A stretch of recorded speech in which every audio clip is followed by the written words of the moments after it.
Alors, comme je l'ai dit à plusieurs en arrivant, comme nous avons l'habitude de le faire, surtout quand nous sommes sur la terre d'Israël, Shabbat Shalom.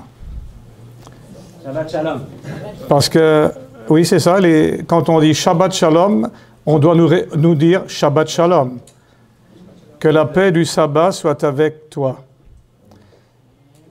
Et je pensais à une chose que très souvent j'ai vu que les gens ne font pas attention, c'est que quand il est dit, quand le Seigneur a tout créé, le 7e jour, il se reposa de toutes les œuvres qu'il avait faites. Il a vu que tout cela était bon et il s'est reposé.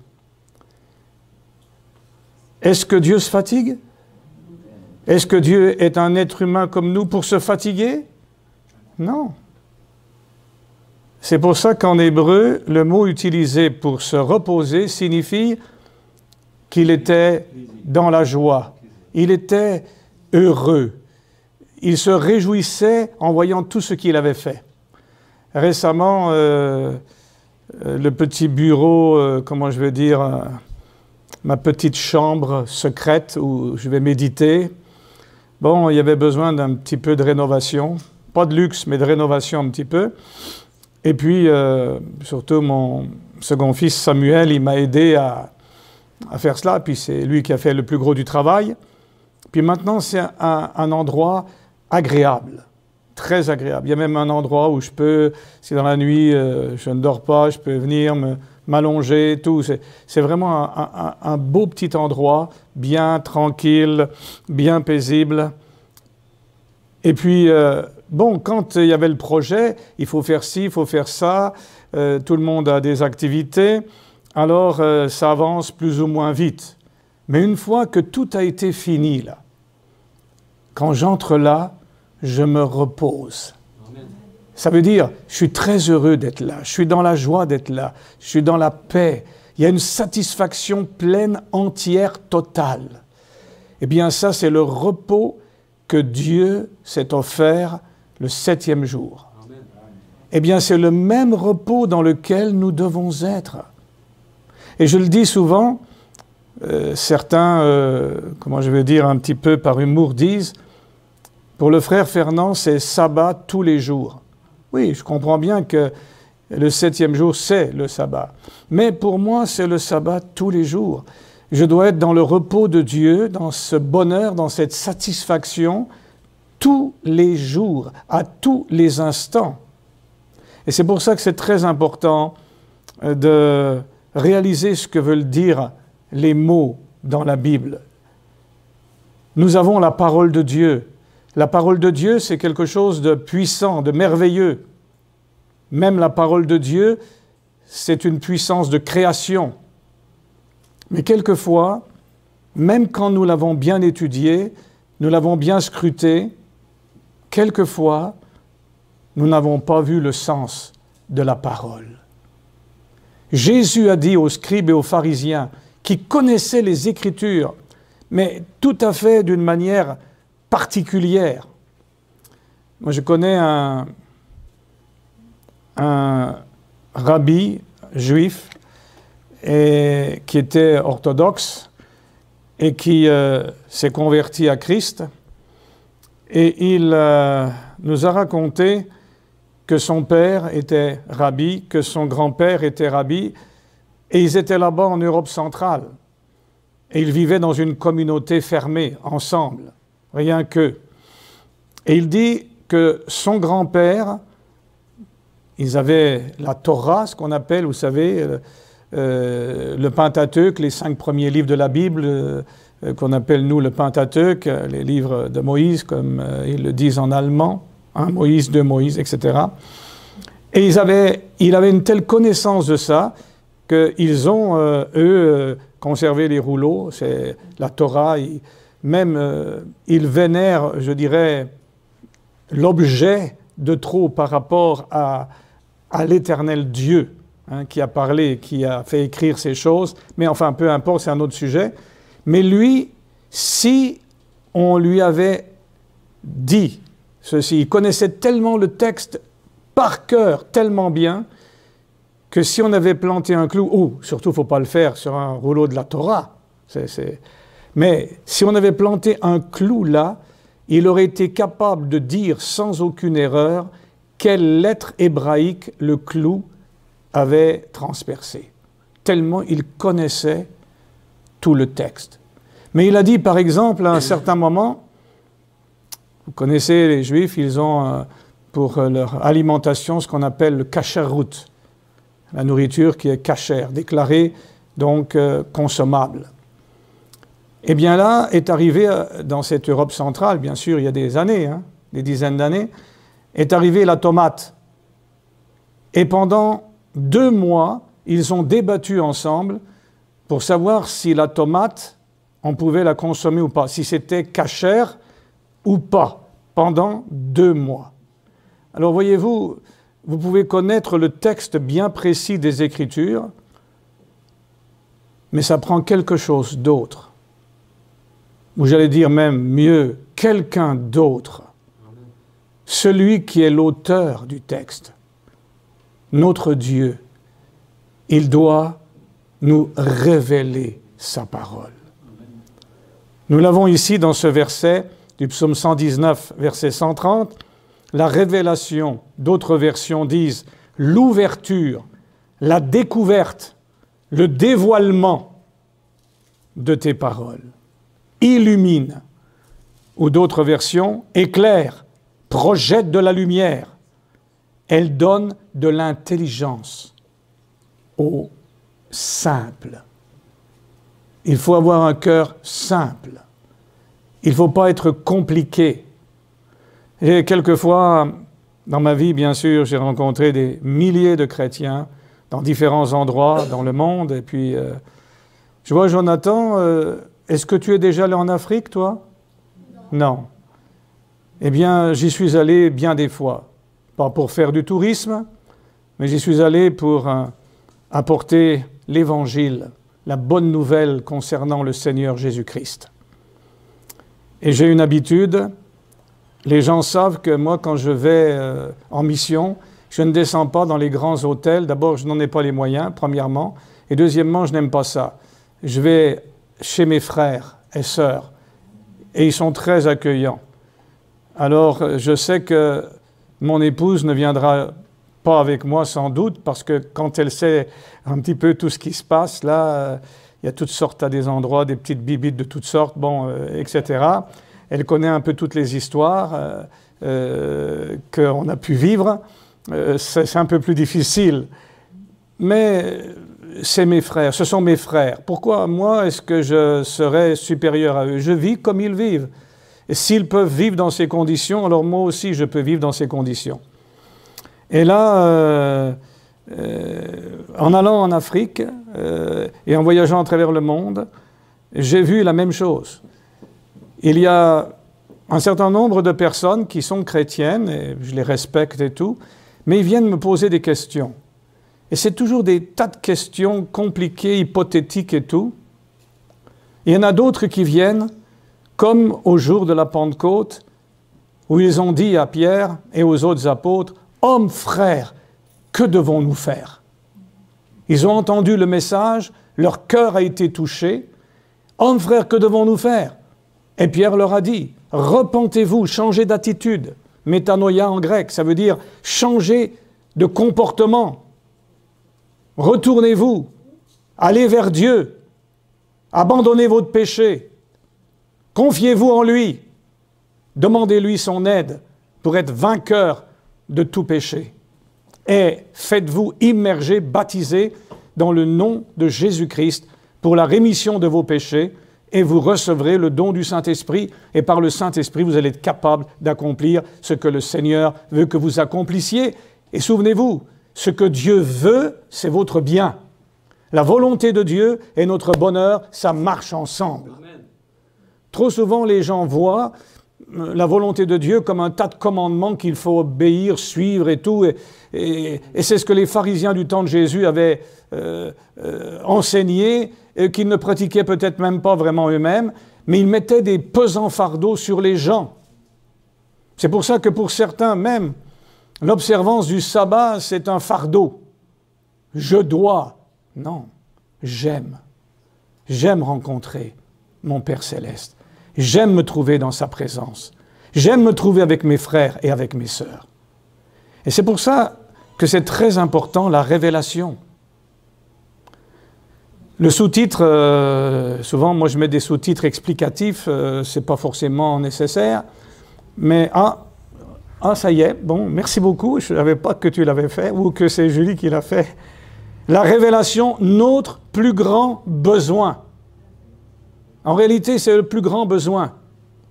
Bon, nous avons tous besoin d'un endroit où vivre, nous avons tous besoin d'un travail pour gagner notre vie, nous avons tous besoin de nourriture, de vêtements et tout. Toutes ces choses, nous avons besoin.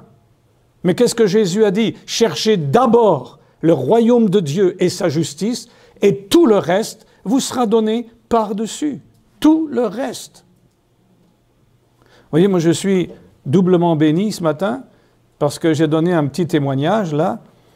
Mais avant que je donne le témoignage, mon frère Alain, lui, il a appris que je n'avais pas mes lunettes là, et j'en ai besoin pour lire. Je vois très bien de loin, mais de près, ça me prend des lunettes. Et il en avait une paire comme ça. Et après mon témoignage, de toute façon, il a vu que je les avais retrouvés, mais il est venu. Il m'a dit, essayez voir ça. Tiens, j'ai essayé, et ça va encore mieux que les lunettes que j'avais perdues, que j'ai retrouvées. Dieu est bon, hein? Non, vous dites, frère, vous vous enthousiasmez pour une paire de lunettes? Oui, pas seulement pour la paire de lunettes, pour l'amour d'un frère. La paire de lunettes, c'est une expression de l'agapé à travers mon frère. Et ce n'est pas mon frère Alain que je loue, rassure-toi Alain, je t'aime beaucoup, mais c'est mon Père Céleste. Parce que la Bible dit, Jésus a dit, quand ils verront toutes les bonnes œuvres que vous accomplissez, qu'est-ce qu'ils vont faire? Ils vont vous louer vous? Non, ils glorifieront votre Père qui est dans les cieux. Et ça c'est spontané. Il ne s'est pas forcé à le faire. Il a fait le sacrifice de me donner cette paire de lunettes. Et avant, je disais toujours, quand on me donnait quelque chose, j'avais de la peine toujours à accepter qu'on fasse quelque chose pour moi. J'étais prêt à faire quelque chose pour les autres, mais si quelqu'un fait quelque chose pour soi... Et un jour, un frère est venu, il m'a dit, « Toi, Fernand Fay, tu es un orgueilleux. » J'ai dit, « Quoi? » « Oui, tu es un orgueilleux. Tu refuses toujours l'aide de tes frères et de tes sœurs. On te donne quelque chose, tu dis, « Non, merci, c'est pas nécessaire, non, non, gardez-le pour vous et tout. » Tu devrais dire, « Merci, que Dieu vous bénisse. » Tu nous enlèves la joie de la bénédiction. Vous me direz, est-ce que c'était vrai? Oui. Amen. Je suis allé dans la présence de Dieu et j'ai dit, Père, pardonne-moi. Je veux tellement ne dépendre que de toi, mais en réalité, tu es celui qui agit à travers les autres. Amen. Nous sommes un corps. Bon, c'était bien, nous avons chanté les 2 premières réunions, bon, les frères ont fait tout ce qu'ils ont pu, bon. Mais quand notre sœur est arrivée, j'ai dit, cette fois-ci, nous avons chanté, là. C'est pas la sœur non plus, c'est pas toi que j'élève. Mais Dieu a donné des dons à l'un et à l'autre. Et nous sommes un corps. Je suis content d'avoir 2 yeux. J'ai eu un frère chrétien que j'ai connu, il avait perdu un œil. Eh bien, quand il devait garer sa voiture, c'était même des années après difficile pour la perspective. Dieu nous a donné 2 yeux, il nous a donné 2 oreilles, donc pour bien voir et bien entendre, et il nous a donné une seule bouche. Une seule bouche. J'ai aimé ce que mon frère Alain disait, je parle beaucoup, moi peut-être je te bats là-dessus sur le sujet. Et aussi un frère une fois m'a cité l'écriture que je connais très bien, qui est gravée dans mon cœur, celui qui parle beaucoup pêche beaucoup. Et si la Bible dit, c'est qu'elle est vraie. Mais un autre frère m'a encouragé, il m'a dit, c'est de l'abondance du cœur que la bouche parle, a dit Jésus. Alors l'important, que tu parles peu ou tu parles beaucoup, c'est que ton cœur soit rempli de la parole de Dieu. Et que quand tu parles, ce soit quelque chose qui soit des paroles, comme dit l'Écriture, assaisonnées de grâce. Donc la révélation, notre plus grand besoin. Oui, moi j'aime ça, entrer un peu dans l'atmosphère avant de prendre mon texte. Je me sens comme à la maison, hein. Je suis à la maison ici. Amen. En réalité, nous sommes chez notre Père Céleste quand nous nous réunissons ensemble. Nous sommes la famille de Dieu. Alors, je me rappelle, j'étais content que Jonathan soit là parce qu'on a pu écouter l'histoire. Et moi, j'aime les histoires aussi. Parce que les histoires, pour les enfants, souvent les adultes, c'est pour les enfants, mais ça peut parler au cœur des adultes d'une façon encore plus puissante quand c'est adressé à d'autres qu'à eux. Tout à coup, ça fait quelque chose là. Et j'étais content de voir Jonathan hier soir parce que je ne le connaissais pas. Et j'ai vu là, il y avait son papa à côté de lui, et je salue son papa, il était là avec un grand sourire. Je lui ai fait un petit geste de la main, il m'a fait « Waouh !» avec un grand sourire. J'ai dit « Tu sais que tu bénis mon cœur, toi ? Comment tu t'appelles ? » Jonathan. En plus, Jonathan, ça c'est un nom que j'aime beaucoup dans la Bible. Parce que, enfin, j'ai eu un neveu, Jonathan, et je connais beaucoup de Jonathan. Alors, voyez-vous, un enfant, Dieu peut l'utiliser pour vous donner de la joie. Des fois, juste un sourire, une simple parole, un petit geste fraternel. Et ça, c'est quoi ? L'agapé de Dieu qui se manifeste. Dieu se révèle de différentes manières. Nous en avons entendu parler, d'ailleurs, dans les réunions précédentes. Dieu se révèle par la création. Je ne reprendrai pas Romains chapitre 1er, mais à l'œil nu, on voit sa divinité, sa puissance éternelle dans la création. Comme on l'a vu là, dans le premier message, cette grandeur de l'univers. Hein? La constellation d'Orion. Quand elle était là, tu te dis... moi, quelquefois, avec mon épouse, on est vieux jeu, mais simplement, ce qu'on aime faire, c'est on a un petit coin tranquille où on peut, quand on a la possibilité, quand il fait beau, d'aller voir le coucher de soleil, se coucher sur le fleuve. Et on va là tous les deux, on se parle des fois même pas, là, mais on regarde le coucher de soleil.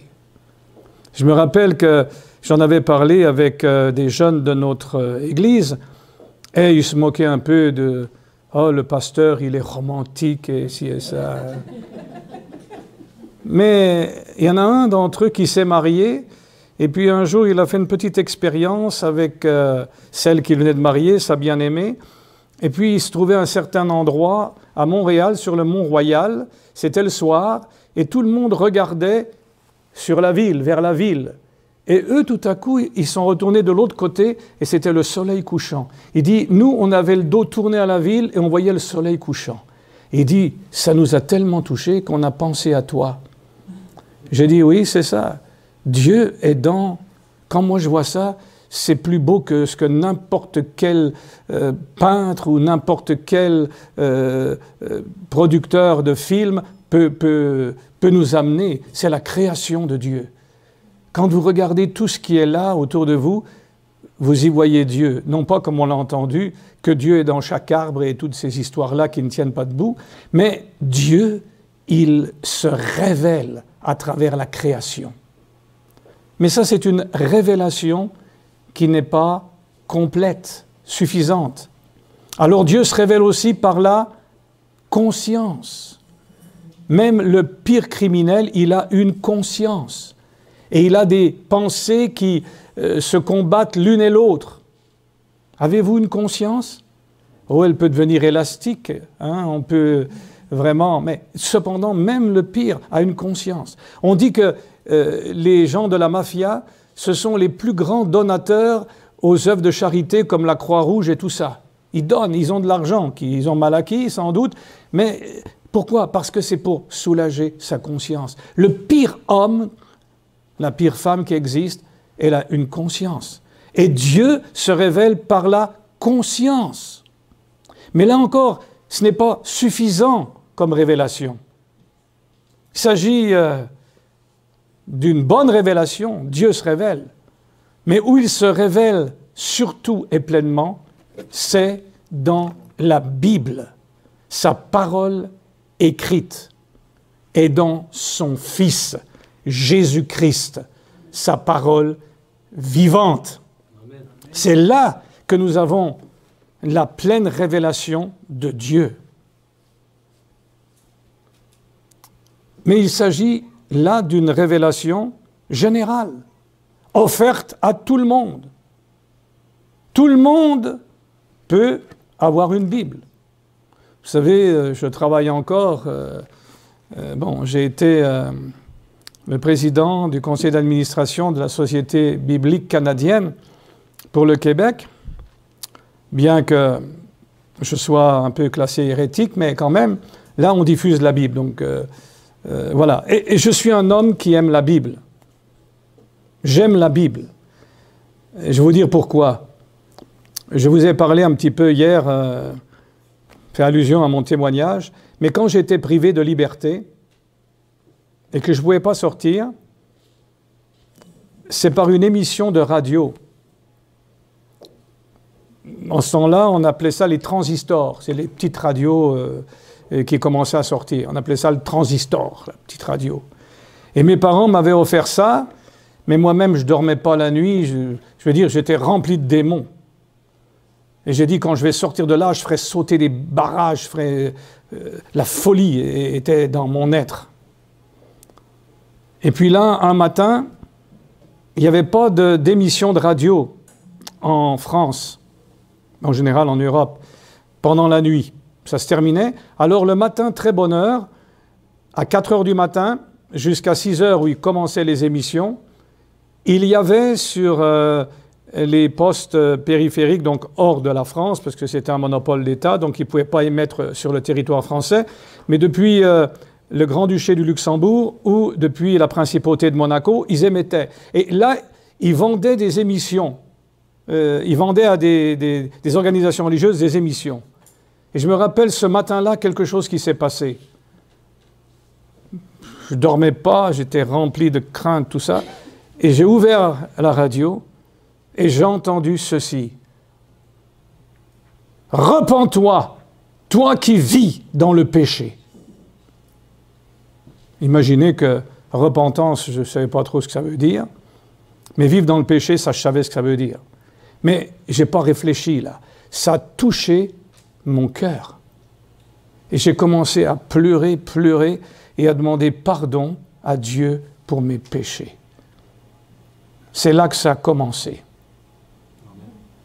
J'avais 13 ans et demi. J'avais eu des ennuis avec la justice, comme je vous ai dit et tout. Voilà. Et c'est là que ça a commencé. Et ça continue encore aujourd'hui. Avec encore plus de force dans ma vie, bien sûr. Mais c'était quelque chose, ça. Voyez-vous, les gens ont la Bible. Les gens ont entendu parler de Jésus-Christ. Il y a eu beaucoup de films sur Jésus. Jésus, c'est un personnage célèbre, même pour les gens de ce monde. Il y a eu des films comme Jésus de Nazareth et d'autres films encore. La Passion du Christ, il y a quelques années plus récemment, et beaucoup d'autres films. Donc les gens peuvent avoir accès à la Bible. Et oui, je vous ai dit, quand j'étais là, donc je suis devenu chrétien, j'avais pas de Bible. Enfin, je suis devenu chrétien, je veux dire, Dieu a commencé avec moi quelque chose. Et ça m'a donné le goût d'avoir une Bible. Mais de Bible, il n'y en a pas là.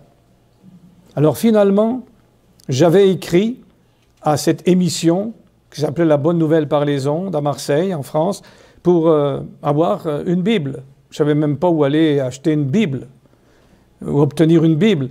Et alors, ils ont publié mon témoignage, et une sœur âgée que je n'ai jamais rencontrée, de Suisse, tout près d'un endroit où je suis allé habiter ensuite avec ma femme, pendant 14 ans, comme pasteur. Mais là, elle a décidé de m'envoyer une Bible, je l'ai toujours. Louis II, 1910, avec référence. J'ai reçu ce grosse Bible-là. Et depuis lors, mes amis, j'ai toujours la Bible partout où je vais avec moi. J'aime cette parole. Chez moi, il y en a des Bibles de toutes sortes. J'ai même... on m'a fait don, je n'ai pas acheté ça, de livres anciens. J'ai une Bible qui est pas mal avec une vieille couverture et tout, et dans un vieux français difficile à suivre, des pasteurs de l'église de Genève de 1611. Souvent on a dit, mais il faut nous la vendre, il y en a qui sont prêts à me la payer cher. Mais ce n'est pas le livre qui m'intéresse. J'ai dit non, parce que tout ça, ça me parle. Ça me parle qu'il y a toujours eu des gens qui ont cru à la Bible. À travers tous les âges, tous les temps, même dans les âges sombres du Moyen-Âge, Dieu a eu ses enfants. Puis il y a eu la Réforme, puis c'est allé plus loin. Nous avons eu justement tout à coup ce grand réveil, ce que j'appelle le grand réveil. Jésus-Christ doit revenir. Ah, on le disait, mais on pensait qu'il va revenir à la fin de la fin de la fin de la... C'est-à-dire jamais, quoi. Fin des temps, jamais. Mais là, il y a eu ça. Vous connaissez l'histoire de William Miller et comment tout a commencé et comment c'est devenu un grand réveil, ça. Qu'aujourd'hui, beaucoup de gens dans le monde croient dans le second avènement du Seigneur. Mais à nouveau, même s'ils savent qu'il y a le second avènement du Seigneur, même s'ils ont entendu parler de cela, est-ce que c'est suffisant? Ça, c'est la révélation générale, offerte à tous, tout le monde y a accès. Mais laissez-moi vous dire, et je vais vous le montrer par l'Écriture, parce que tout ce que je cherche à faire, c'est de dire ce que dit l'Écriture. Moi, je n'ai pas d'idée personnelle, je n'ai pas de pensée personnelle. Quelquefois, quelqu'un vient me dire, qu'est-ce que tu penses de ça? Ben, ce que j'en pense, qu'est-ce que ça peut faire? Je peux penser juste, je peux penser de travers, je suis un être humain limité, mais qu'est-ce que Dieu en pense? C'est ça qui compte. Dans tout ce que nous faisons, c'est qu'est-ce que Dieu en pense? Bon, pour ceux qui vont être baptisés, tiens, je vous avertis d'une chose, vous avez encore le temps de reculer si vous voulez. Mais bon, frère Sébastien a dit, si vous voulez baptiser, j'ai dit même, frère Sébastien, je cache rien, moi j'ouvre toujours mon cœur à tout le monde. J'ai dit, j'aimerais que tu baptises avec moi. Il dit, non, mais vous êtes pasteur et tout. J'ai dit, oui, mais toi tu peux. Bon, mais finalement, bon, c'est moi qui vais baptiser. Mais je ne baptise pas pour faire de vous des membres d'une secte, d'une église, d'une organisation, d'une dénomination, de quoi que ce soit. Moi, je vais vous baptiser au nom du Seigneur Jésus-Christ. C'est envers lui que vous allez vous engager. Pas envers moi, pas envers une église.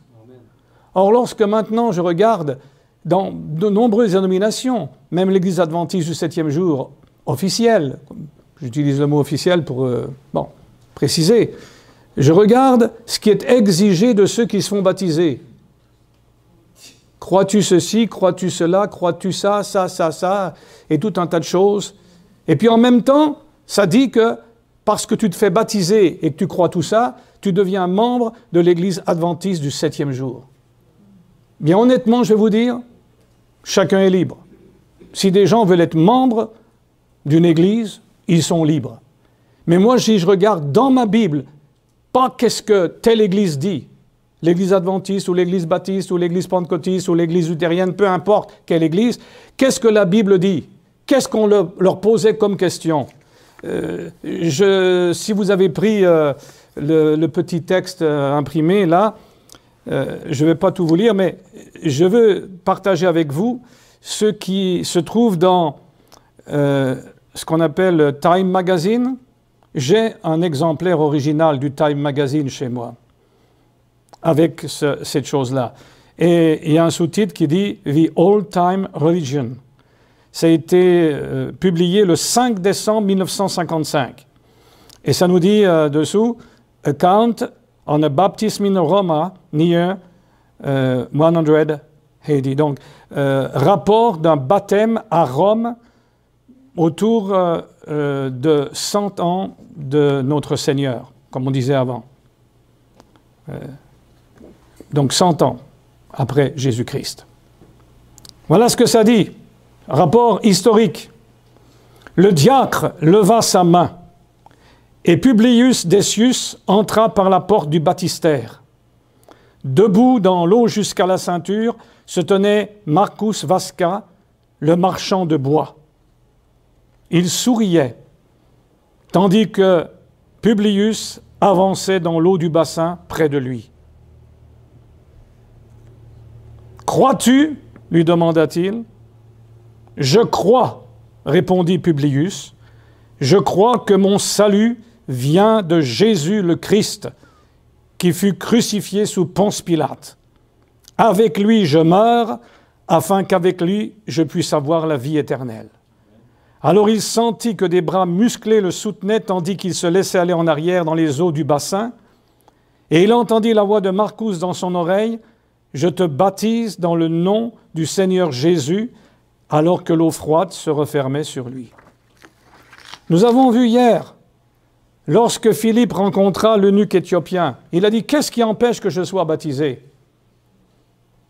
La même chose, si tu crois de tout ton cœur. Et quelle a été la réponse? Je crois que Jésus-Christ est le Fils de Dieu. C'est ça. Ce n'est pas des tas de choses compliquées. Veux-tu être membre d'une église? Acceptes-tu telle affaire et puis telle autre affaire et puis et ci et ça? Non, non. Crois-tu? Et il sait que la question, celui qui se fait baptiser doit savoir qu'est-ce qu'il croit.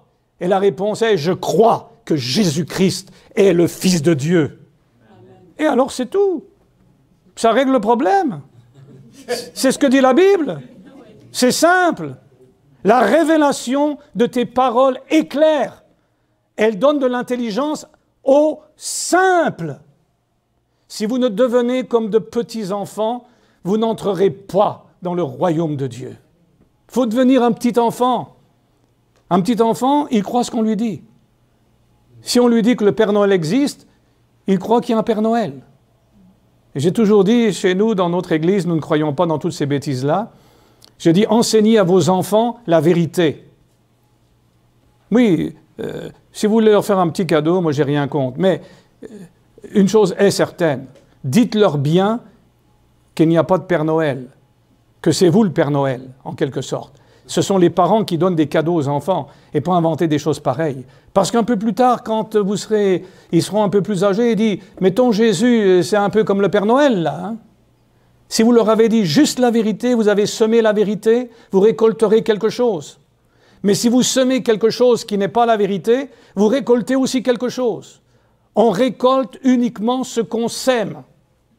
C'est pour ça, parlons selon la vérité. Les uns aux autres, il est même dit. N'essayons pas d'amener tout un tas de théories, de théologie. Prêchons l'évangile de Jésus-Christ. Prêchons ce que dit la parole de Dieu.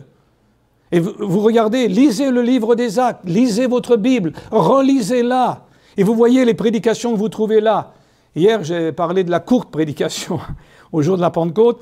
Regardez encore ce que Pierre a dit aussi chez Corneille le centenier. Vous verrez de quoi il parle. Il parle de Jésus-Christ. Jésus-Christ que Dieu son Père a envoyé. Jésus-Christ qui était vraiment un homme comme nous, mais envoyé par le Père.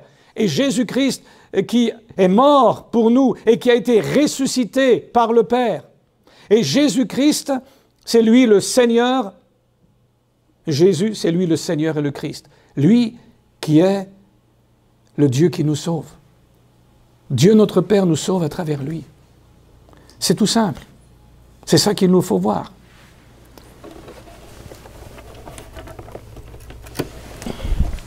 Bon, je commence ma prédication pour de bon. Excusez-moi, mais on est maintenant bien lancé, hein?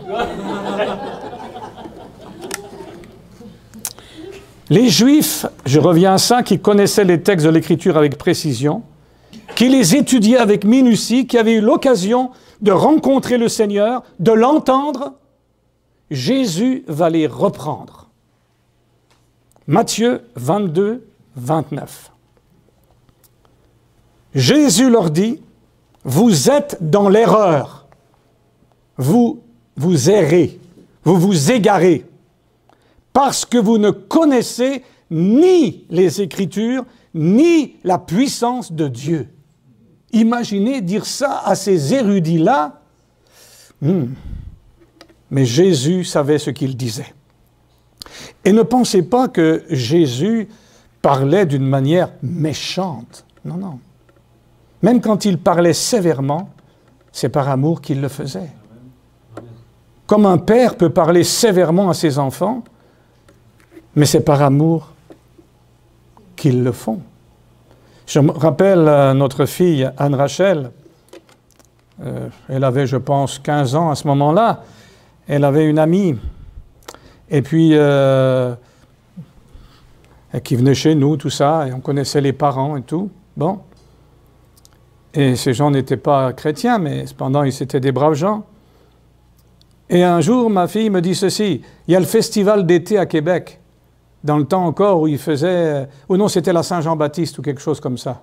Je crois la Saint-Jean-Baptiste, oui. Et il y avait un gros feu qui faisait sur les plaines d'Abraham à Québec, là. Ils n'ont plus fait parce qu'il y a eu des problèmes. Bon, et en ce temps-là, il y avait encore ça. Puis il y a de la musique, il y a tout ce que tu veux. Et ma fille me dit, papa, je vais aller, son amie s'appelait Julie. Je vais aller avec Julie, et puis son papa vient avec nous. Ça, c'était la chose pour être sûr que papa fait va dire oui. J'ai dit, ma fille, non.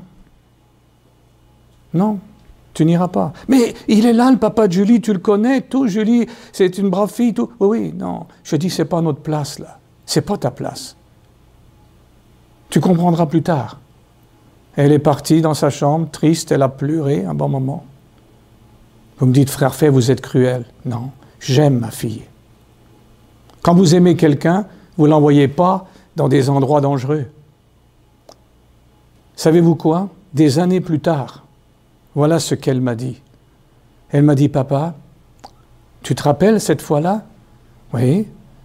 Elle a dit, ah, ça m'a vraiment brisé le cœur. Elle dit, je veux te dire honnêtement, je t'en ai voulu là. J'ai dit, je comprends ça, ma fille.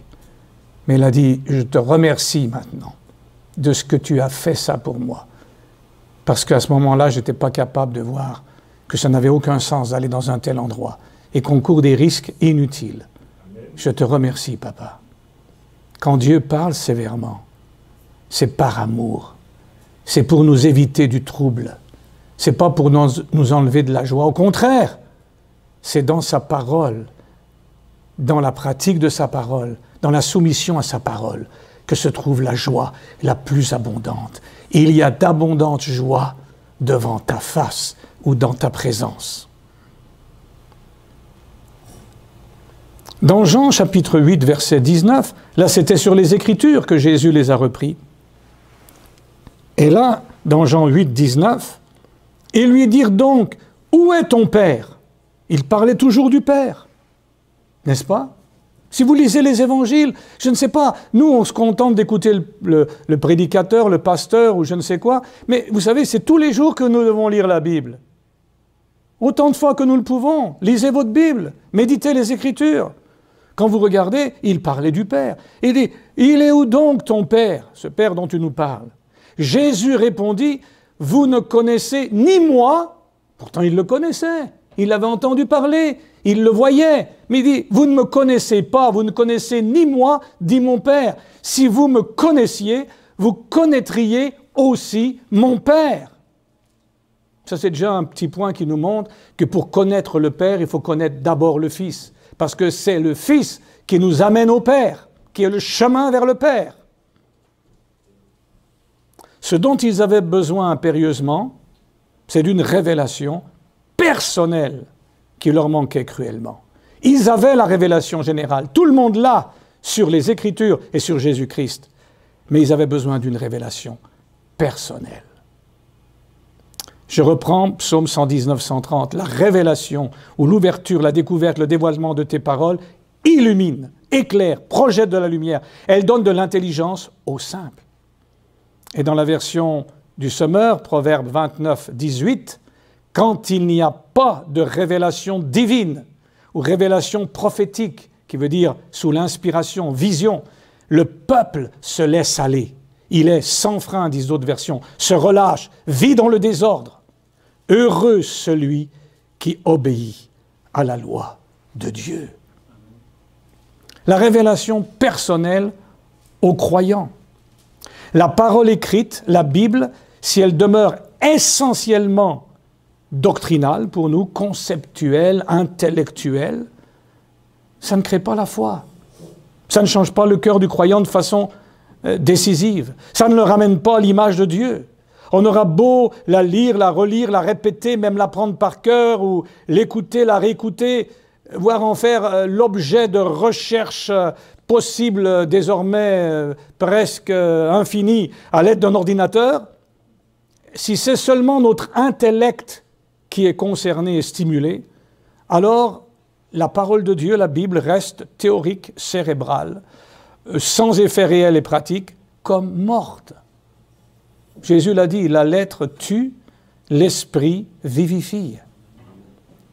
Attention, quand des gens citent ce verset hors contexte, ils veulent dire « Oh, la doctrine, c'est pas important, la Bible, c'est pas ça que je suis en train de dire. » Je dis, ça prend la parole écrite, mais ça prend une révélation personnelle par le Saint-Esprit de cette parole écrite. La parole de Dieu, qui n'est pas une révélation véritable à l'âme, ne peut procurer ni vie, ni nourriture spirituelle. C'est comme quelqu'un qui sait tous les ingrédients qu'il faut pour faire, je sais pas, un merveilleux plat, un plat culinaire, là. Il sait tout, il faut mettre ci, il faut mettre ça, etc. Et puis là, tu as tant de pourcents de ci, tant de pourcents de ça. Il sait tout ça, mais il ne sait pas cuisiner. Alors même s'il sait tout, et il ne sait pas cuisiner, il va mourir de faim s'il n'y a personne qui le fait à sa place. Et c'est la même chose. Nous avons tous les éléments dans cette parole écrite de Dieu, mais il faut quelqu'un. Il faut que le Dieu qui en est l'auteur, qui l'a inspiré, parle par son esprit, nous touche par cette parole à notre cœur. La parole de Dieu, c'est comme un combustible. Sans l'étincelle de l'esprit, elle demeure lettre morte. Elle contient tous les éléments d'un feu, elle peut décrire ce feu en détail, elle peut nous en dévoiler les effets, mais sans la révélation de l'esprit, la réalité d'un tel feu est absente. C'est pourquoi il est si important d'être rempli du Saint-Esprit pour recevoir et vivre la parole de façon réelle dans notre vie de tous les jours. 1 Corinthiens chapitre 2, versets 7 à 10. 1 Corinthiens 2, 7 à 10. Mais nous prêchons la sagesse de Dieu, selon des versions mystérieuses et cachées. Moi, dans ma version, c'est « renfermé dans son mystère ». La sagesse de Dieu, tiens, est-ce qu'on n'a pas entendu parler dans les réunions précédentes de la sagesse de Dieu? La sagesse de Dieu, c'est quelqu'un. La sagesse de Dieu, c'est le Fils de Dieu. Et la sagesse de Dieu, renfermée dans son mystère, mystérieuse et cachée. Cette sagesse cachée qu'il avait prédestinée et préparée avant tous les siècles pour notre gloire. Celle qu'aucun des princes de ce monde n'a connue, s'il l'avait connue, cette sagesse, en effet, il n'aurait pas crucifié le Seigneur de la gloire. Ça veut dire qu'ils n'ont pas reconnu qui était Jésus-Christ, tout simplement. Et c'est pour cela qu'ils l'ont crucifié. Parce que si ces Juifs-là avaient su que ce Jésus, c'était le Christ, le Fils de Dieu, le Messie, qu'ils attendaient, jamais ils n'auraient osé se comporter comme ils l'ont fait. Et encore moins le livrer aux Romains pour le faire mourir. C'est qu'ils n'ont pas eu une révélation de cela. Ils n'ont pas saisi qui il était. Cela leur a manqué. Selon qu'il est écrit, ce que l'œil n'a pas vu, ce que l'oreille n'a pas entendu, et ce qui n'est pas monté au cœur de l'homme. Une autre version, ce à quoi nul homme n'a jamais pensé, ou ce qui n'est pas venu à l'esprit de l'homme dans une autre version. Ce que Dieu a préparé pour ceux qui l'aiment, mais Dieu nous l'a révélé par son esprit. Dieu a préparé des choses pour ceux qui l'aiment. Moi, j'aime rappeler de temps à autre, pour nous qui nous attendons au second avènement du Seigneur, que ce ne sont pas ceux qui croient à son avènement qu'il prendra avec lui. Pas forcément. Mais la Bible dit, en ce jour-là, il parle de la couronne, l'apôtre Paul, de justice qui lui est réservée, comme à tous ceux qui auront aimé son avènement. Mon frère, ma sœur, ce matin, Pose-toi la question, comme je me la pose. Est-ce que je crois à l'avènement du Seigneur? Certainement qu'on va tous dire oui. Mais est-ce que j'aime cet avènement? Est-ce que je soupire après cet avènement? Est-ce qu'en moi, il y a quelque chose qui me fait dire « Amen, viens, viens Seigneur Jésus ». Est-ce que je désire rencontrer mon Seigneur et mon Sauveur? Vous savez, bon, j'ai ma précieuse épouse, elle n'aime pas que je parle d'elle, donc elle est là, j'ai vu qu'elle était, je pensais qu'elle n'était plus là, mais elle est dans le coin là-bas. Mais ça fait rien, je vais quand même dire ça.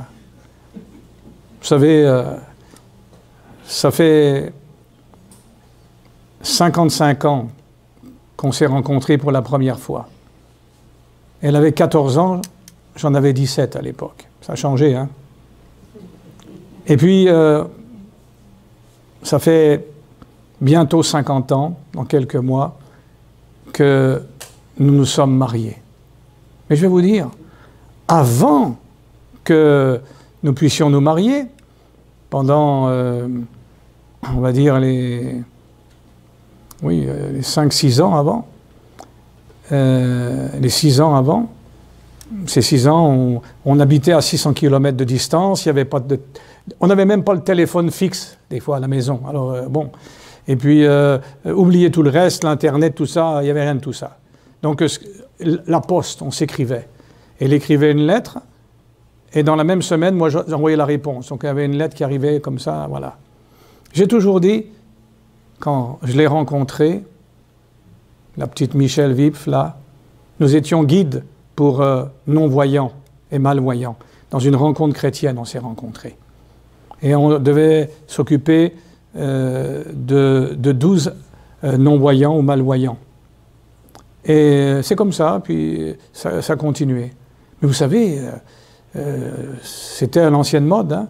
Donc, quand on s'écrivait, on ne savait pas comment on se dit « Ah, je t'aime » et des tas de choses comme ça. Non, non, c'était des choses toutes simples. On parlait de toutes sortes de choses. Vous savez de quoi on parlait? Du Seigneur. De l'œuvre du Seigneur. Moi, j'étais un jeune prédicateur. Le premier sermon que j'ai prêché, j'avais même pas 16 ans. Et c'est comme ça, j'y suis pour rien, c'est sa grâce. De là où il m'avait tiré, ça avait produit quelque chose. Et je prêchais sous la tente, une tente là, j'allais à différentes réunions et nous évangélisions. Et Dieu a amené beaucoup de gens à lui par ce moyen-là. Alors on parlait de ce qu'on allait faire ensemble, qu'on va vivre ensemble, et on se disait vous, vous, vous. Ah oui, à l'époque c'est comme ça. Mais moi, disons, parce que je l'aime, et parce qu'elle, elle m'aime, alors comme je veux prendre le côté de l'Église, je vais parler d'elle, plutôt que de ce que moi j'ai fait. Un beau jour, elle a, sans prévenir, elle est arrivée, elle a sonné chez mes parents. Mes parents voient cette jeune fille qui arrive, et on n'était même pas encore fiancés, là. Hein, elle voit cette jeune fille qui arrive, qui c'est? Elle dit « Je suis Michel ». Et mes parents l'ont accueilli. Michel, c'est qui ça? Ah oui, mais Fernand, il est là? Non, il n'est pas là. Il prêche, je ne sais pas où. Je prêchais tous les jours. Le dimanche, à 3 endroits différents. Le samedi, à 2 endroits différents. Et les autres jours, sauf un jour par semaine, j'avais une réunion chaque soir. C'était le bon temps. Non, je veux dire, c'est toujours le bon temps. Mais être dans la parole de Dieu, c'est merveilleux. Pourquoi est-ce qu'elle a fait ça? Parce qu'il y avait quelque chose au fond d'elle-même. Elle voulait voir son bien-aimé. Elle voulait le voir, le rencontrer. Elle ne m'a pas marié pour ce que je pouvais lui apporter, parce que j'avais rien du tout à lui apporter en réalité. Elle m'a marié pour moi-même. Parce qu'elle m'aime. Est-ce que nous désirons voir notre épouse céleste? Parce que la Bible dit que l'Église, c'est l'épouse de Christ. Déjà, la fiancée, on dirait aujourd'hui, de Christ. Et rappelez-vous, lui, il vous adresse une invitation. Veux-tu être dans mon épouse? Veux-tu être un membre de cette Église que nous appelons l'Église du reste?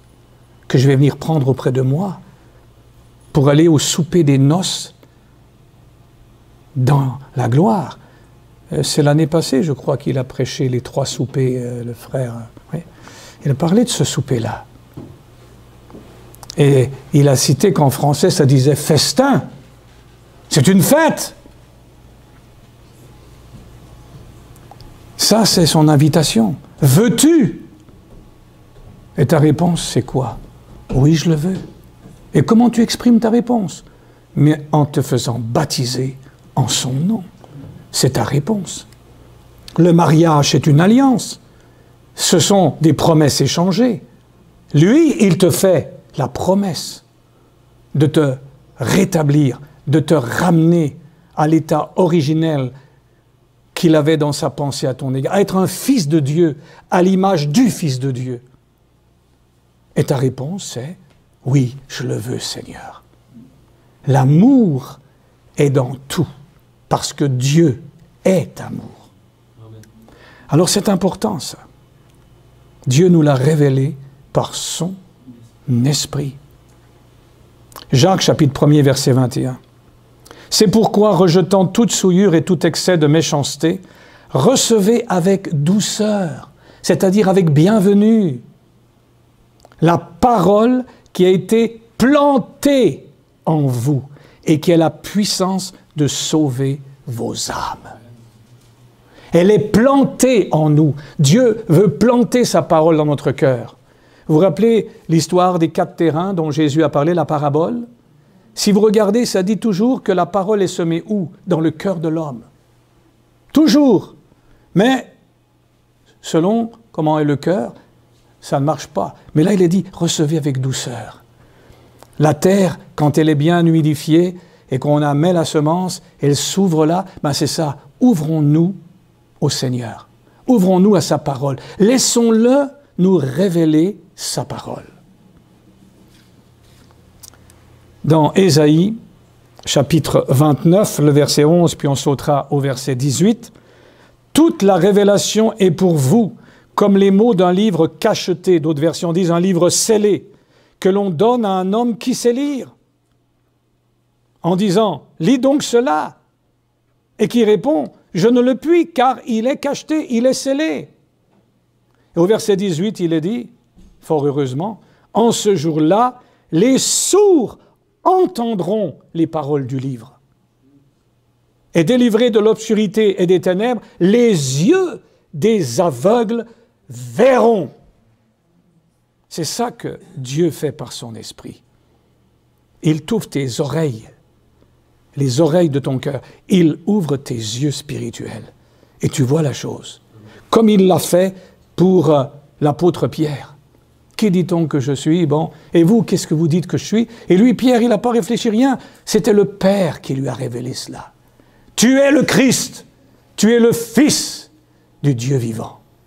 Et il a dit, Simon, fils de Jonas, ce n'est pas à la chair et le sang. Tu ne l'as pas entendu quelque part, tu ne l'as pas appris toi-même. Ce n'est pas par toi-même que tu sais, quelqu'un d'autre te l'a dit. Non, c'est par une révélation du Père. Tu es le Christ, le Fils du Dieu vivant. Et Jésus a dit que sur ce rocher de cette révélation, de qui il est, il bâtirait son Église et les portes de l'Hadès ne prévaudront point contre elle. C'est pour cela qu'il y a encore aujourd'hui, 2000 ans plus tard, l'Église de Jésus-Christ sur la terre. Amen. Je ne parle pas de toutes les dénominations, là. Je parle d'une vraie Église de Jésus-Christ. Et attention, cherchez pas à la définir d'une manière géographique ou d'une manière par un groupe ou autre chose. Non. Chacun d'entre nous doit savoir s'il est dans cette Église de Jésus-Christ ou pas. Amen. Moi, je dis souvent dans notre assemblée, qui s'appelle l'Église chrétienne des pèlerins. Bon, on dit qu'on est des pèlerins et voyageurs sur la terre, ça qu'on est. C'est pour ça qu'on a pris un titre comme ça pour les autorités. Moi, je préférerais dire qu'on est chrétien, tout simplement. Mais enfin, bon, je leur dis, c'est pas parce que vous asseyez là, puis vous êtes des bons membres, vous payez vos dîmes, vos offrandes, vous faites tout ce que vous pouvez, etc. Non, c'est pas encore ça que ça veut dire. Non. Soyez bien sûr de où vous en êtes par rapport à Dieu. par rapport à Jésus-Christ. D'abord. Regardez ensuite dans Luc 24, 32. C'était les disciples d'Emmaüs. Jésus était avec eux sur le chemin. Et ces disciples d'Emmaüs, qu'est-ce qu'ils avaient entendu? Ils avaient entendu dire que Jésus est ressuscité? Oui. Il l'avait dit qu'il ressusciterait le 3e jour. Il était ressuscité.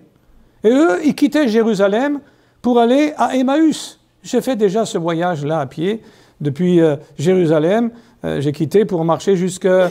il y en a 3 qu'on appelle, je ne sais pas si c'était le bon, mais je suis allé à Emmaüs, un certain Emmaüs, là, des vestiges qui restent là, et j'ai vu que bon... Et là, ils ont eu le temps de parler. Et Jésus, qu'est-ce qu'il faisait? Il leur parlait de quoi? Qu'est-ce qu'il leur a dit, Jésus? Il leur parlait des Écritures. Et eux, ils entendaient tout ça. Parce que qu'est-ce qu'ils ont dit? Il dit, pourquoi vous êtes si triste? Est-ce que tu es le seul qui ne sache pas que là-bas, il y en a un, vous savez, c'était quelqu'un, c'était un grand prophète, Jésus, et puis ils l'ont mis à mort là. Est-ce que tu es le seul à ne pas savoir ce qui se passe? Ça, c'est la nouvelle qui a éclaté dans toute la région, tu devrais savoir.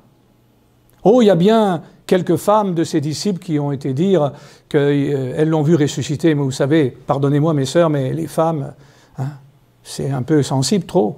C'est ça qu'ils ont pensé. Ils n'ont pas cru le témoignage des femmes. Ils n'ont pas cru la promesse accomplie de Jésus-Christ. Mais là, il leur donne sa parole. Et là, qu'est-ce qu'on voit? Qu'est-ce qui se passe? Tout à coup, quand ils sont là, il fait mine de s'en aller. Ils ont dit non, reste, le soir arrive, là, la nuit arrive, donc viens prendre, on va rentrer dans la maison. Là. Ils rentrent dans la maison, et là, Jésus, il fait juste une chose. Il prend le pain, il rompt le pain, et la Bible nous dit, alors leurs yeux s'ouvrirent, et ils le reconnurent. Et c'est là que nous avons notre texte ici. Ils se dirent l'un à l'autre, notre cœur ne brûlait-il pas au-dedans de nous lorsqu'il nous parlait en chemin et nous expliquait les Écritures? Ou une autre version, nous ouvrait le sens des Écritures. Plus loin dans Luc 24, toujours, verset 45, « Alors il leur ouvrit l'esprit afin qu'ils comprennent les Écritures. » Ça, c'est un autre groupe de disciples. Donc c'est seulement par révélation qu'on peut connaître le sens de la parole de Dieu. Et c'est seulement par révélation qu'il est possible de connaître le Fils et le Père par son Fils. Sans l'aide du Saint-Esprit, il nous est totalement impossible d'espérer quelque lumière que ce soit à ce sujet. La leçon la plus humble que l'homme doit apprendre, c'est le néant de la sagesse humaine et la folie d'essayer par ses propres efforts de parvenir à la connaissance de Dieu. Nous devons laisser le Père nous attirer à Jésus, puis par Jésus, nous pouvons entrer en relation avec le Père. C'est là le seul moyen de connaître vraiment le seul vrai Dieu et avoir la vie éternelle. Le seul moyen. Jean 6, 44. Jésus lui-même le dit. « Nul ne peut venir à moi si le Père qui m'a envoyé ne l'attire. » Et le Père qui l'a envoyé est prêt à attirer qui que ce soit, de bonne volonté. Vous vous rappelez le message qui a été donné par l'ange au berger, là, lors de la naissance de Jésus à Bethléem de Judée? Ce sera le sujet d'une grande joie. Il vous est né dans la cité de David, il vous est né quelqu'un qui est le Sauveur, le Christ, le Seigneur. Et qu'est-ce que les anges, le chœur des anges avait chanté avant? Gloire à Dieu au plus haut des cieux. C'est là qu'il réside. Vous savez, Dieu est un être qui réside quelque part. Dieu est là dans sa gloire, au plus haut des cieux, et paix sur la terre à tous les hommes de bonne volonté, à tous ceux qui veulent bien entendre un tel message. Le Père va nous conduire vers Jésus. Et qu'est-ce qu'ensuite Jésus fait? Jean 14, 6. Jésus lui dit, « Moi, je suis le chemin et la vérité et la vie. Nul ne vient au Père que par moi. » Laissez-moi être clair et précis. Personne ne peut aller au Père, ne peut avoir communion avec Dieu le Père sans passer par Jésus-Christ. C'est impossible. On ne peut pas. Regardez ce qui est dit encore par Jésus lui-même dans Matthieu chapitre 11, versets 25 à 27. Oh, souvent, on va au verset 28, « Venez à moi, vous tous qui êtes fatigués et chargés. » Oui, oui, mais il ne faut pas oublier ce qui est dit avant. On isole des textes, on ne regarde pas ce qui est dit avant. Vous trouverez le repos pour vos âmes. Mais oui, mais qu'est-ce qu'il a dit avant? Versets 25 à 27. En ce temps-là, Jésus prit la parole et dit, « Je te loue publiquement, Père, Seigneur du ciel et de la terre, parce que tu as caché ces choses aux sages et aux intellectuels, aux intelligents, aux savants, et que tu les as révélées aux tout petits, d'autres versions, aux petits-enfants, d'autres versions, une autre version, aux humbles, à nouveau humble, petit, simple. Oui, Père, de ce que cela s'est ainsi trouvé bon à tes yeux. Toutes choses m'ont été remises par mon Père, et personne ne connaît le Fils si ce n'est le Père. Personne non plus ne connaît le Père si ce n'est le Fils. Et heureusement que Jésus ne s'est pas arrêté là, sinon nous ne serions pas ici ce matin. Mais il a dit, personne ne connaît le Père si ce n'est le Fils et celui à qui le Fils veut bien le révéler. Et je suis un témoin de ce que Jésus-Christ a bien voulu le révéler à mon propre cœur. Et je veux croire qu'il peut le faire pour chacun et chacune d'entre nous, et qu'il l'a fait pour plusieurs, j'espère le plus grand nombre. Je souhaite tous ceux et celles qui nous entendent ce matin. 1 Jean chapitre 5, verset 20.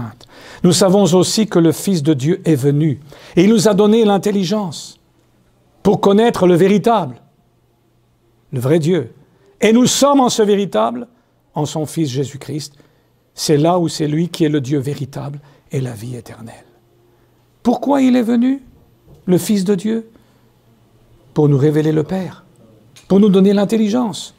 La révélation de tes paroles est claire. Bien là, c'est le Fils de Dieu est venu pour nous donner l'intelligence pour connaître le Père, le Dieu véritable. Je vais sauter le texte de Matthieu 16, 16, 17. Pardon? Ah, le micro ne marche plus? OK. Et les gens qui sont connectés, ils peuvent entendre quand même? Allô?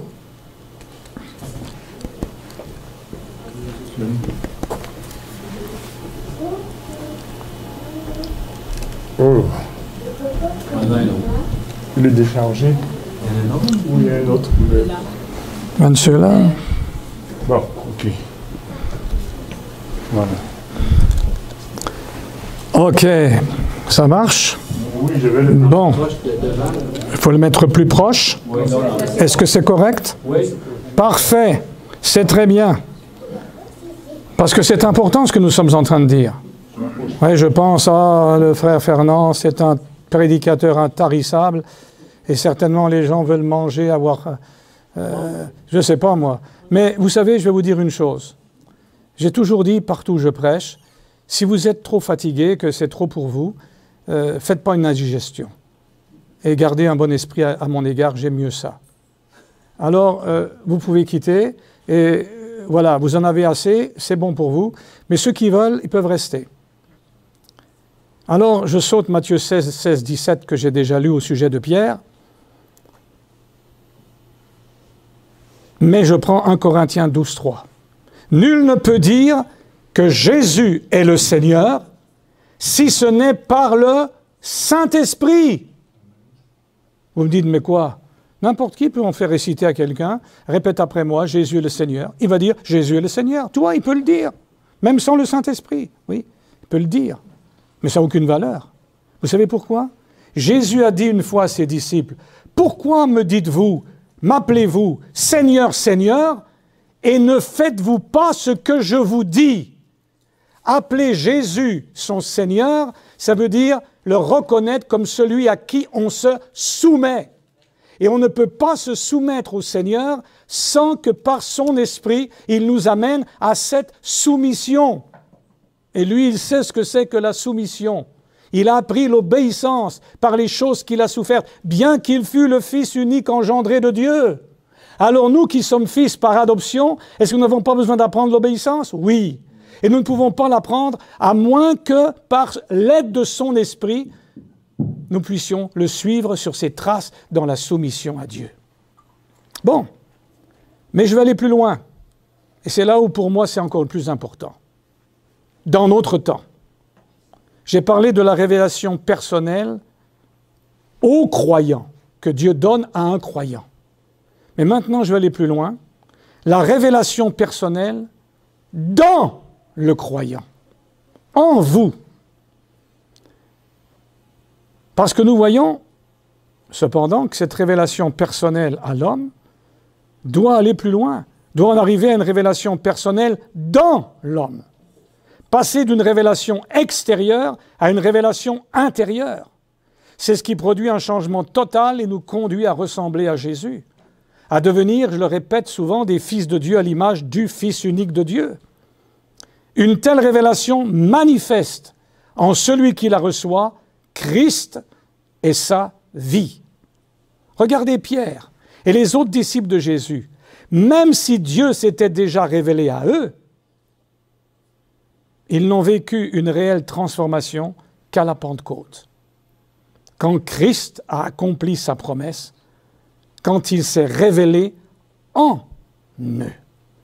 Jean 14, 18, il leur avait dit, « Je ne vous laisserai pas orphelins, je viendrai à vous. » Et qu'est-ce qui est venu à eux, sur eux, au jour de la Pentecôte?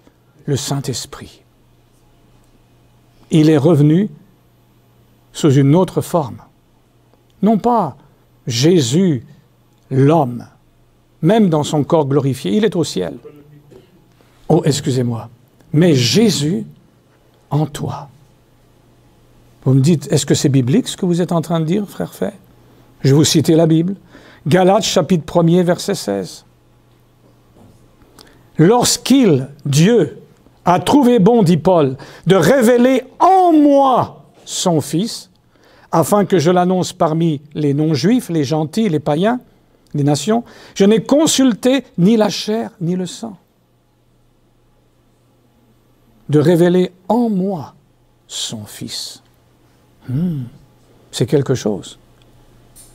Voyez Pierre, quand il était là, tu es le Christ, le Fils du Dieu vivant, il est resté Pierre. Ça n'a pas changé rien dans sa vie. Sauf qu'il avait une révélation. Maintenant, il savait qui était Jésus. C'était bien. Mais il fallait que ce Jésus vienne faire sa demeure en lui. Est-ce que Jésus n'a pas dit ça? Celui-là qui m'aime, mon Père et moi, nous allons venir faire notre demeure en lui. Est-ce que ce n'est pas écrit dans l'Évangile? Est-ce que ce n'est pas la parole de Jésus, la promesse de Jésus? Je ne veux pas simplement d'un Seigneur Jésus avec moi. Je le veux en moi. Il y a un seul Dieu et Père de tous, qui est parmi tous. Ça, c'était en Jésus. Et en tous. Et ça, c'est par son Esprit Saint. Regardons un autre texte encore. Dans Éphésiens, chapitre 3, versets 16 à 19. J'espère que je ne vous donnerai pas le vertige, là, parce que c'est grand et c'est glorieux. Il est dit, « Je prie, dit Paul, qu'il vous donne, conformément à la richesse de sa gloire, d'être puissamment fortifié par son esprit, ou dans votre être intérieur, de sorte que le Christ habite par la foi dans vos cœurs, afin qu'étant enraciné et fondé dans l'amour de Dieu, ça c'est l'agapé, vous puissiez comprendre avec tous les saints quelle est la largeur, la longueur, la hauteur, la profondeur, et connaître l'amour de Christ, l'agapé, qui surpasse toute connaissance. Et dans quel but? Dans quel but? Qu'est-ce qui est dit? En sorte que vous soyez remplis jusqu'à quoi? Toute la plénitude de Dieu. Oh, c'est ce que dit la parole. C'est ça C'est là que nous devons arriver. C'est là ce que Dieu nous a promis. Ça, c'est l'Écriture. Colossiens, chapitre 1er, versets 27 à 29. Dieu a voulu leur faire connaître, aux gens des nations, nous, les païens, les non-juifs, les richesses et la gloire de ce mystère parmi les païens. Qu'est-ce qu'il a voulu nous faire connaître? Christ en vous, l'espérance de la gloire. Et l'espérance, vous savez ce que ça veut dire? Dans notre... Aujourd'hui, on dit, est-ce que tu seras au camp Munich? Ouais, j'espère bien. Ça veut dire que tu n'en es pas sûr. Mais dans les jours de la Bible, si on t'avait dit « j'espère », ça veut dire « je m'attends fermement à y être ». L'espérance, là dont il est question, ce n'est pas quelque chose d'hypothétique, c'est une ferme assurance de la chose. Eh bien, la ferme assurance que nous allons aller dans la gloire, c'est Christ en nous. Pas avec nous, en nous. Christ en vous. C'est lui que nous annonçons. Nous ne prêchons pas simplement Jésus-Christ, le Fils de Dieu, venu il y a 2000 ans et tout ce qu'il a accompli. Il est vivant, il est ressuscité, il a fait des promesses. Il a dit, là où 2 ou 3 sont assemblés en mon nom, je suis au milieu d'eux. Vous pouvez expliquer tout ce que vous voulez et raisonner. Moi, je suis quelqu'un de stupide et de simple. Alors, quand il dit qu'il est là, il est là.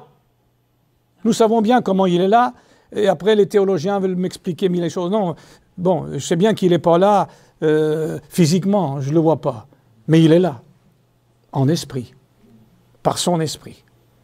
C'est sa promesse, au milieu de nous. Mais au milieu de nous, ça ne me suffit pas.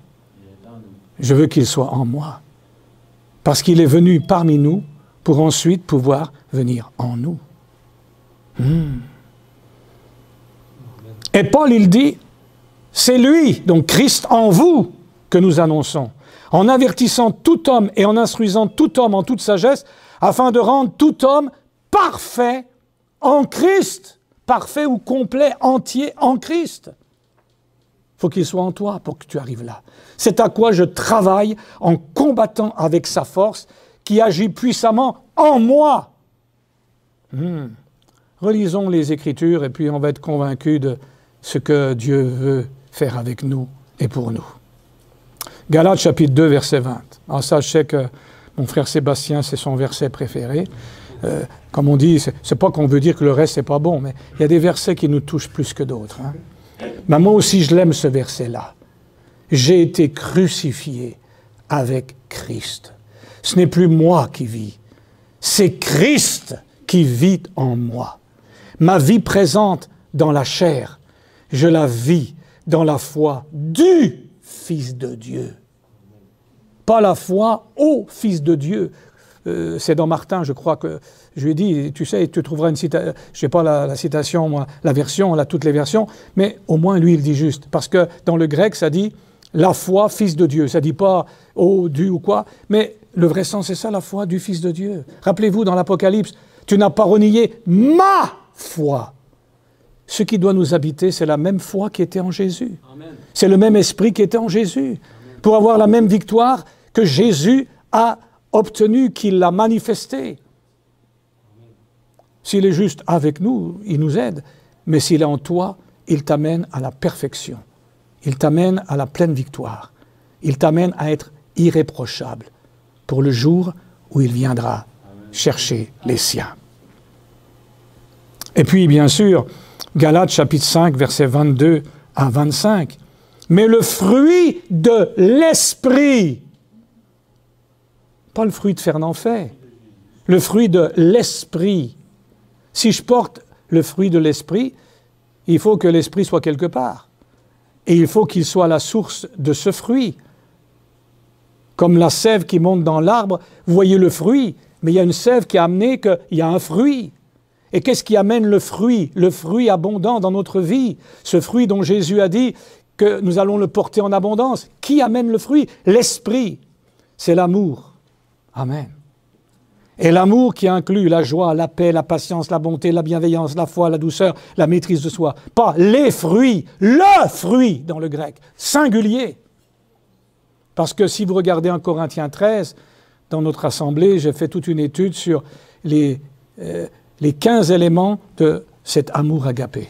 Mais je leur ai dit, attention, moi je dissèque, mais Dieu dissèque pas. Dans cet amour, tout est ensemble, en harmonie. C'est pas juste d'avoir la patience, ça c'est juste un des traits de l'amour divin. Mais ce qu'il faut, c'est avoir le reste ensemble. Tout marche ensemble. C'est un fruit merveilleux que seul l'Esprit de Dieu peut nous amener à porter. Christ en nous peut nous amener à porter. Or, oui, la loi ne condamne certes pas de telles choses, certainement. Or, ceux qui appartiennent à Christ ont crucifié la chair avec ses passions et ses convoitises ou ses désirs. Si nous vivons par l'Esprit, ou une autre version dit, puisque l'Esprit nous fait vivre, marchons aussi selon l'Esprit, ou laissons-nous aussi conduire par l'Esprit. 1 Thessaloniciens chapitre 2 verset 13, c'est pourquoi nous rendons continuellement grâce à Dieu de ce qu'en recevant la parole de Dieu que nous vous avons fait entendre, vous l'avez accueillie non comme la parole des hommes, mais comme ce qu'elle est vraiment la parole de Dieu, qui agit où? Qui agit en vous, qui croyez. Ou une autre version, laquelle, cette parole, est aussi à l'œuvre en vous, les croyants.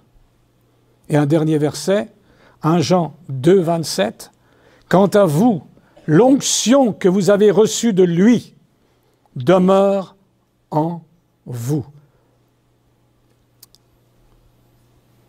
J'ai la version du Semeur qui dit « L'esprit dont vous avez été oint par le Christ demeure en vous. » Alors ma conclusion, il ne s'agit donc pas de paroles théoriques, de vérité doctrinale seulement ou de morale, de simple connaissance des paroles ou de la vie du Sauveur.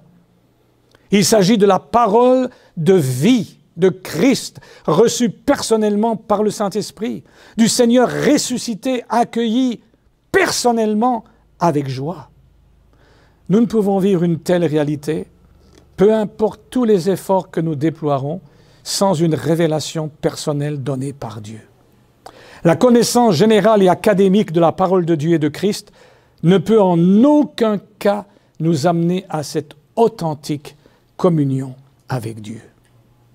Cependant, la révélation personnelle de Dieu ne pourrait nous être donnée sans la parole écrite. La révélation générale de Dieu. Car c'est elle, cette parole écrite, que le Saint-Esprit révèle et vivifie. Et c'est elle que Dieu utilise pour se faire connaître. L'histoire de l'Église, depuis 2000 ans, nous démontre clairement que l'on peut facilement étudier, analyser, disséquer la parole de Dieu, tenir de grandes réunions. J'avais dit de grands conciles, mais je voulais être gentil, alors j'ai dit des grandes réunions, de grands débats, pour saisir qui est Dieu, sans pour autant connaître Dieu véritablement et recevoir sa vie. Et sans qu'il y ait le moindre changement de cœur. En effet, si la Bible ne devient ou ne demeure qu'un livre d'études académiques ou de théologie intellectuelle, ou seulement un livre de doctrine, de principes, d'obligations, de morale, elle n'apporte pas la vie de Dieu. Ni la foi agissante par l'amour, ni la présence du Seigneur en nous. J'avais dit le dernier verset, non, j'ai oublié. Le dernier verset, c'est celui-là. Deutéronome 29, 29. Je l'aime, ce verset. Les choses cachées sont à l'Éternel notre Dieu. Lui, c'est tout. Mais les choses révélées sont à nous et à nos fils à toujours. Et pourquoi? Afin que nous pratiquions toutes les paroles de cette loi. Il nous faut donc demander à Dieu de se révéler à nous et en nous personnellement, et aussi de nous révéler sa parole personnellement, plus que toute autre chose au monde. Oh, combien nous avons besoin, mes bien-aimés, d'une telle révélation par l'Esprit. Et grâce à Dieu, nous pouvons la recevoir, car c'est la volonté de Dieu de nous la donner. Alors tournons-nous vers Dieu et de tout notre cœur, demandons-lui de nous accorder une telle grâce pour sa gloire, et ainsi être prêts pour l'avènement de notre Seigneur et Sauveur, Jésus-Christ. Amen. Que Dieu vous bénisse. Amen.